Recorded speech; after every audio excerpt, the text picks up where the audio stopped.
कांग्रेस के नेताओं के द्वारा भारत को विभाजित करने की अजीब योजना चल रही है। तेलंगाना के नए सीएम और कांग्रेस नेता रेवंत रेड्डी के बिहार के लोगों को लेकर दिए गए बयान को लेकर अब बीजेपी और कांग्रेस आमने सामने है। बीजेपी जहां इस बयान पर उनसे माफी की मांग कर रही है और गांधी परिवार की इस मुद्दे पर शांति को मुद्दा बना रही है, वहीं कांग्रेस ने बीजेपी की इस कवायद को उसकी बांटने की राजनीति का हिस्सा बताया है। दरअसल बीजेपी ने गुरुवार को तेलंगाना के नए मुख्यमंत्री रेवंत रेड्डी पर बिहार के डीएनए वाले बयान को लेकर बड़ा हमला किया।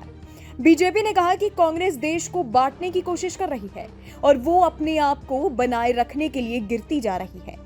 पूर्व केंद्रीय मंत्री रविशंकर प्रसाद ने बीजेपी की ओर से प्रेस कॉन्फ्रेंस करते हुए कहा, भारत को विभाजित करने की अजीब योजना चल रही है। उत्तर और दक्षिण में बांटने की कोशिश की जा रही है। तेलंगाना के नए सीएम के रूप में शपथ लेने वाले शख्स ने कहा कि हमारा डीएनए बिहार के डीएनए से अलग है। उन्होंने केसीआर को हराया है। केसीआर के डीएनए में बिहार का अंश है क्योंकि उनके पूर्वज नीतीश कुमार की जाति के हैं। उन्होंने आगे कहा, इससे पहले कांग्रेस के एक सांसद ने बात बोली थी कि उत्तर और दक्षिण विभाजित हो रहा है। कांग्रेस अपने आप को बनाए रखने के लिए किस सीमा तक गिरेगी? बयान कल से चल रहा है। मां, पुत्री, बेटा सब शपथ ग्रहण कार्यक्रम में गए, लेकिन इन्होंने पहले बयान वापस नहीं करवाया। उत्तर भारत में तो यूपी और मध्य प्रदेश सहित कई राज्य आते हैं। कांग्रेस की सोच के बारे में हम जानना चाहते हैं। कांग्रेस के नेताओं के द्वारा भारत को विभाजित करने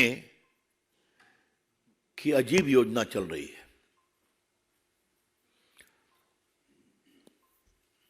आजकल उत्तर दक्षिण शुरू किया जा रहा है।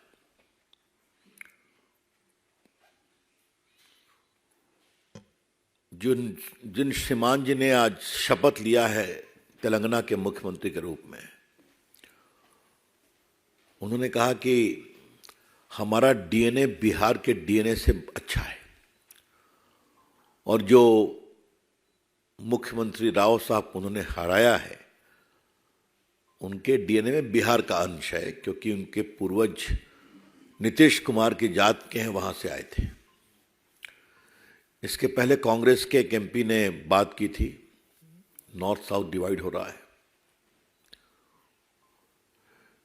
कांग्रेस पार्टी अपने को रेलेवेंट करने के लिए किस सीमा तक गिरेगी? ये बात हम इसलिए कहना चाह रहे हैं कि उनका स्टेटमेंट कल से चल रहा है। माताजी, पुत्र जी और पुत्री जी तीनों गए थे शपथ ग्रहण में। उसके पहले उन्होंने उनके स्टेटमेंट को विड्रॉ नहीं कराया था कि हमने गलत बोला है। और उत्तर भारत में तो बिहार भी है, यूपी भी है, एमपी भी है।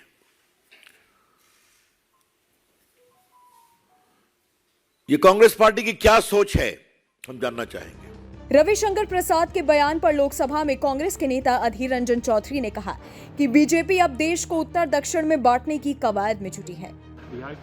देखिए, बड़ी चालाकी के साथ आज बीजेपी पार्टी एक बड़ा खतरनाक खेल खेल रहा है।